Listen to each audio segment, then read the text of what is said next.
불과 20일 전까지만 해도 코로나가 사그라드는 분위기였단 말씀입니다. 1월 20일에 첫 번째 확진자가 나오고 나서 한 달 동안 30명의 확진자만 나왔었는데요. 신천지 신도인 31번째 확진자가 나오면서 상황이 완전히 달라졌죠. 대구의 경우는 신천지 대구교회 관련이 현재까지 조사한 것으로는 53.1%를 차지하고 있습니다. 현재 감염병 특별관리지역에서 조사 중인 사례 상당수가 이처럼 신천지 대구교회와 연관성이 있는 것으로 확인이 되고 있습니다. 31번 확진자는 지난 6일 교통사고를 당해서 병원에 입원 중인 상황이었습니다. 그런데 10일부터 38.8도에 달하는 고열 증세를 보였는데요. 이에 의료진이 코로나19 검사를 권했다고 합니다.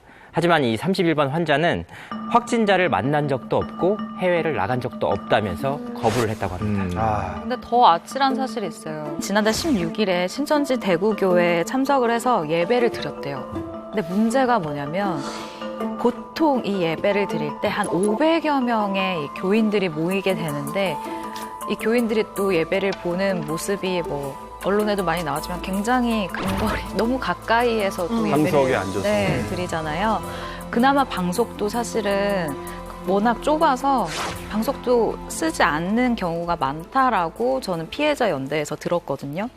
예배의 어떤 규칙들, 그러니까 마스크를 쓰면 안 된다라는 것들, 그리고 굉장히 이렇게 좁은 간격에서 2시간, 3시간 동안 굉장히 좀 가열차게 예배를 본다라는 이런 시스템 때문에 더 많이 빨리 확진자가 늘어나지 않았나라는 생각을 하면서 좀 쉬었으면 좋겠는데 몸이 아팠으면 왜 굳이 병원에 있다가 예배를 보러 가셨는지 이게 또 저는 안타깝거든요. 그러니까 이것을 알려면 저희가 신천지 교리를 조금은 알아야 될 것 같아요. 그래서 조금 알아봤는데 신천지 교리상 새 세계가 열리면 현재의 육신을 벗고 새 육신으로 갈아입는다라는 이런 믿음이 있어요. 그래서 신도들이 이 현재 육신에 대한 건강에 그렇게 크게 관심이 없는 거죠. 왜냐하면 새 세계가 열리면 나는 새로운 육신을 얻게 되니까. 그래서 31번 교인 같은 경우에도 이 코로나19 증상에도 검사를 거부하고 일단 예배가 우선이었던 거예요.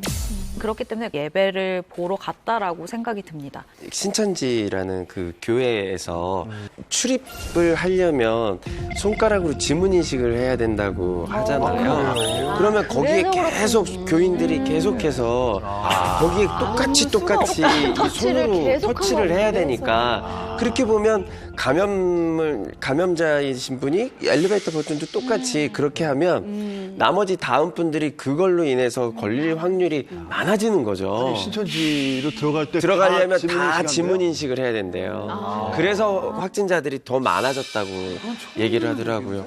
이야. 신천지교회 예배당 입구 지문 인식기가 놓여 있습니다. 등록되지 않은 지문을 대면 경고음이 납니다. 신천지 대구교회에도 이 같은 지문 인식기가 설치되어 있습니다. 모든 교인이 예배를 보려면 인식기에 손가락을 대야 하고 이 과정에서도 서로 분비물이 옮겨질 수 있습니다. 그 후로 대구 지역의 확진자 수가 하루에도 수백 명씩 나오기 시작하면서 우리가 또 언론으로 그걸 봤고 이 신천지 내에서 집단 감염이 이루어졌다라는 것을 저희가 이제 확인할 수가 있게 된 거예요. 그래서 그 후에 신천지는 이른바 슈퍼 전파자로 지목을 받고 있습니다.